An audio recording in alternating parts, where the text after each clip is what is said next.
دل ایک آئینہ ہے، اگر وہ بدی سے پاک ہے تو اس میں خدا بھی نظر آ سکتا ہے۔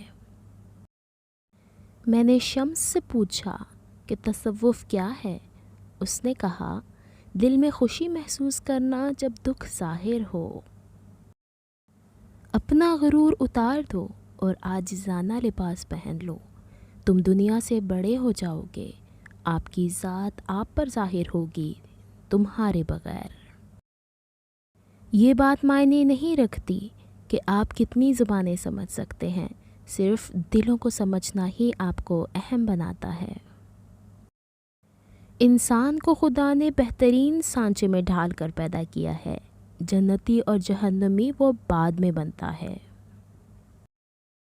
اگر آنکھ کی بینائی ختم ہو جائے تو انسان رات اور دن میں فرق نہیں کر سکتا، اسی طرح اگر انسان دل کا اندھا ہو جائے تو وہ حق اور باطل میں فرق نہیں کر سکتا۔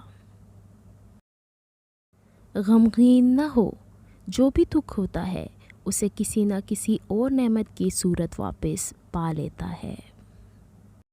بیدار کر دینے والا غم غافل کر دینے والی خوشی سے بہتر ہے۔ تقدیر کے لکھے سے چھٹکارا حاصل کرنے کا راستہ فقط عاجزی اور انکساری ہے۔ ہر انسان کو کسی مقصد کے لیے بنایا گیا ہے اور اس مقصد کو پورا کرنے کی خواہش اس کے دل میں ڈال دی گئی ہے۔